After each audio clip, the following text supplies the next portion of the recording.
Bangla academy সাহিত্য পুরস্কার 2024 তুলে দিলেন প্রধান উপদেষ্টা অধ্যাপক মুহাম্মদ ইউনূস। এবার 7 জন লেখককে এই পুরস্কার দেওয়া হয়।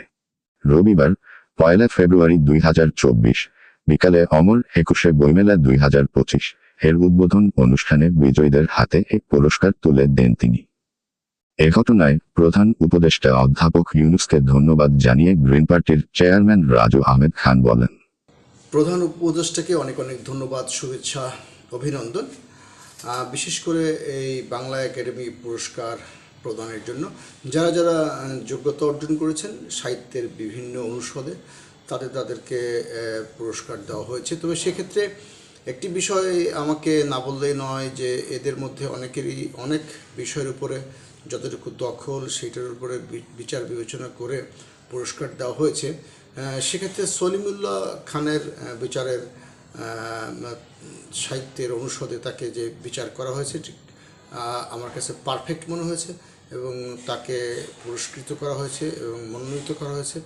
আমি বিশেষ করে ধন্যবাদ জানাই এবং অন্য যাদেরকেও মনোনীত করা হয়েছে তাদের বিষয়ের উপরে পারদর্শিতা আছে যে কারণে দেওয়া হয়েছে। তবে একটা বিষয় আমার খটকা লেগেছে, সেটা হচ্ছে যে কারো নাম কেটে দেওয়া হয়েছে এবং সেটা আর নিশ্চয়ই কোনো অভিযোগের ভিত্তিতেই তাদের পুরস্কার বঞ্চিত করা হয়েছে। কিন্তু এটা খুবই ভালো হতো যে সেই নাম প্রকাশ করবার আগেই এই ত্রুটি ধরা পড়লে ভালো হতো। মানে একজনের যে কোনো একটা অভিযোগের ভিত্তিতে তার নাম কাটা পড়েছে, সেই বিষয়টি পর্দার আড়ালে হওয়াই ভালো ছিল। কাউকে সম্মান দেখিয়ে সেই সম্মান ফিরিয়ে নেওয়া সেটা বাড়তি অসম্মানের বিষয়।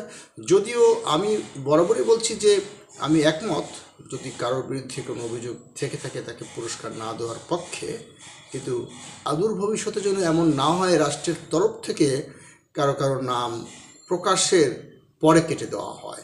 প্রকাশের আগেই সংবাদ মাধ্যমে আসার আগেই মানুষের জানাজানি হবার আগেই তার নামটি কেটে দেওয়া খুবই বাঞ্ছনীয় এবং সেটাই শুভকর এবং সেটাই সুন্দর।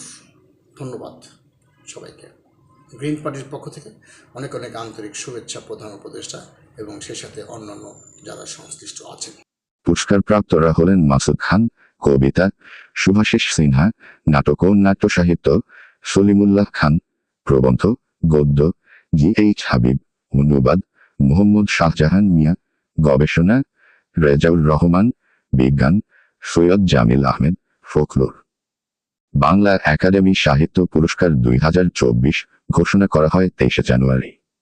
এরপর 25 জানুয়ারি তালিকাটি স্থগিত করা হয়। তখন বাংলা একাডেমির পক্ষ থেকে বলা হয়েছিল নাম থাকা কারো বিষয়ে কিছু অভিযোগ আসায় তালিকাটি স্থগিত করা হলো। বাংলা একাডেমি ওই দিন 3 কার্যদিবসের মধ্যে পুনর্বিবেচনার পর পুরস্কারের তালিকাটি পুনঃপ্রকাশ করার সিদ্ধান্তের কথা জানায়। 29 জানুয়ারি 2025 ছিল 3 কার্যদিবসের শেষ দিন।